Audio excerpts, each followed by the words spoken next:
to take a look at topic 2.5, the interactions between American Indians and Europeans, with a particular focus on the British, although we'll touch on some of the other areas as well.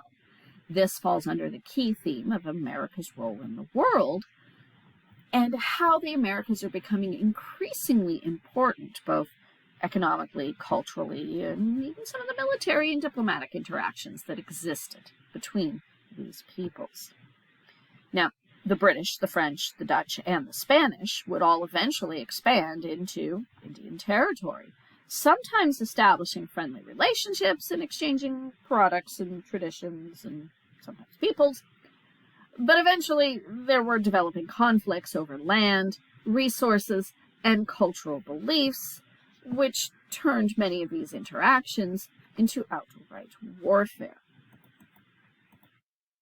Now, the creation of an Atlantic economy that we talked about in the last video also affected the lives of Native Americans, even those who'd never directly interacted with Europeans in the first place.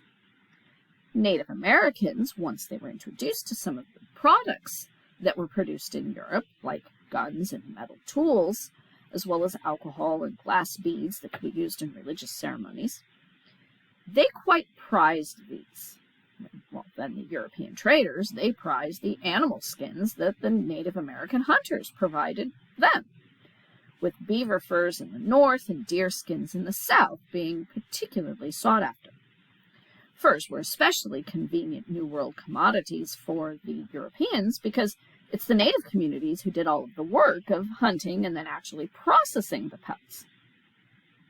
Native American groups, though, competed with one another for access to these European trading partners, often seeking to block their enemies from obtaining guns and other valuable commodities from the English, the French, or the Dutch. But European colonists discovered that they, too, had to pick a side. Trading with the Hurons, for example, made them the enemies of the Iroquois. And many times Native Americans would demand military assistance from their trading partners to fight ongoing conflicts that existed there. It was also not uncommon, particularly in the early years of a colony, for Europeans to trade with the native peoples for basic supplies and even food. Jamestown, for at least the first year or so, Plymouth, and Maryland particularly benefited from positive trade relationships with local native groups. There were also trades between the colonists and Native Americans for access to land, although this often led to conflict since many native groups had a different interpretation over land ownership, certainly different than what the Europeans did, as many Native American groups believed that ownership meant a right to use the land, but that one person couldn't truly own land because that was like owning air, and nobody could own air. It was free for everyone. So their concept of is if you purchased land from a Native American, what you were actually purchasing was the right to use that land as well. But the original seller of that land would continue to have rights to use it. European settlers, though, regardless of what country they were from, viewed land ownership as an exclusive right for the use of that landowner only, and once it was sold, you could no longer use it. This would be a major source of conflict. Also, and this was particularly true for the British as they expanded more into the wilderness, it increasingly come into conflict with Native Americans living there. And in some cases, it was cultural differences. Now, when the British set foot on the North American continent at Jamestown, they encountered the Powhatan Indians. The Pequots and the Narragansetts lived up in New England, and that's who the Pilgrims and the Puritans encountered when they were establishing their settlements. As the first group to encounter the English, the Algonquins would become the first to illustrate the deep cultural misunderstandings that would grow to develop between British settlers and Native Americans, kind of regardless of where they were living. British Americans, for example, thought Algonquin women were particularly oppressed because they were working in the fields. Algonquin men laughed at British men who farmed, because in Algonquin society, that was traditionally work reserved for women.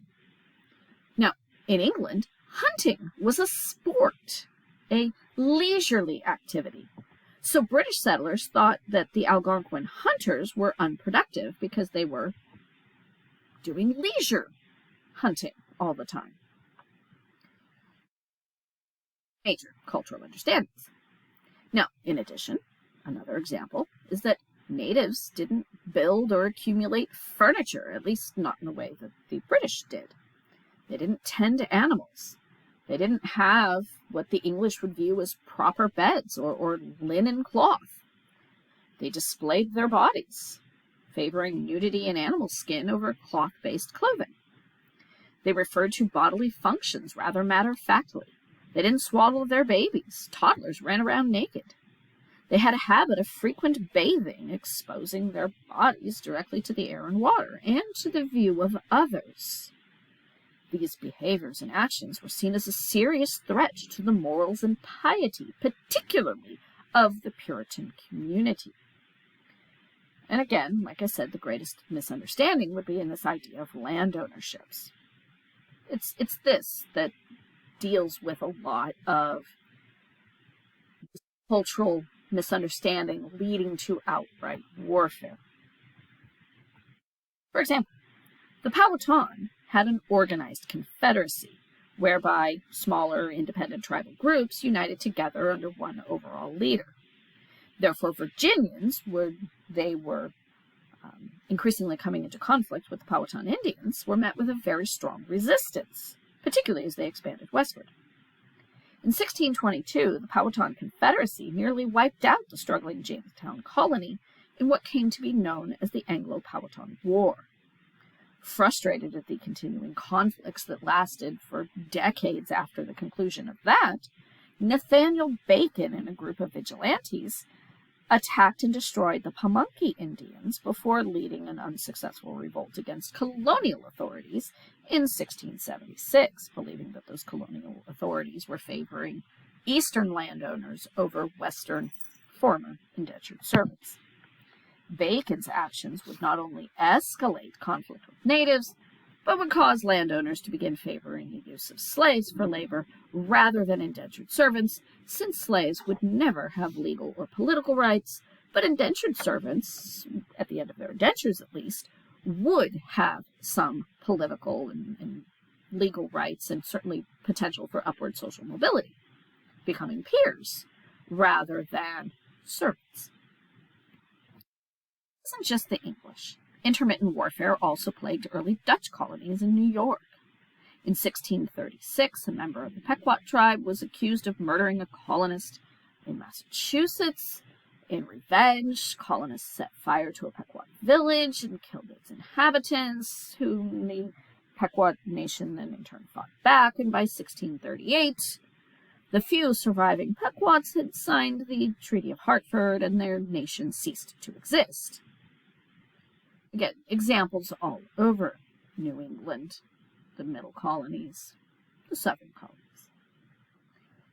This idea of annihilation of native peoples, you saw it elsewhere too. In 1674, King Philip, a leader of the Wampanoags, resented Puritan colonists' attempt to convert Native Americans to Christianity, and he began preparing for war against these Puritan colonies. A spy warned the colonists that an attack was imminent, but when that spy was found murdered, the colonists responded by executing 3 Wampanoag tribal members.